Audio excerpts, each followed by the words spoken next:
আমার তো সারাদিনই খিদায় টানে। আমি তো একটু ভেজিটেরিয়ান, মাছ মাংস ছাড়া কিছুই খাই না।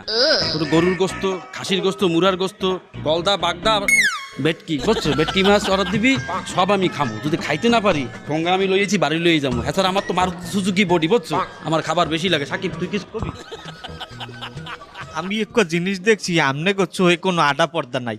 একটা মানুষ আইছে এইখানে, আপনারা সব হ্যাগো উপরে কেন চাপাই দেবেন? আমাকে দেশে আইছে, আমাকে একটা দায়িত্ব আছে না? আমরা একটা কাম করি, আমরা বাগাবাগি করিয়া লাই অর্ধেক অর্ধেক। আরে মানি হয়েছে কি, যা হইবে ওইটা অর্ধেক। যেমন ধরেন হচ্ছে অর্ডারটা আমরা দিলাম, বিলটা হেরা দিলে। বসুন্ধরা টিস্যু, অশুদ্ধতার বিরুদ্ধে এক বিন্দুও ছাড় নয়। প্রথম ফির যেকালে আমরা খাইছি, বিল তো ভাগাভাগি করে দিছি, আমার ভাগে পড়ছে 150। এখন আমি আর খামু না, আমার ভাগের যে অর্ডারটা আপনি দিচ্ছেন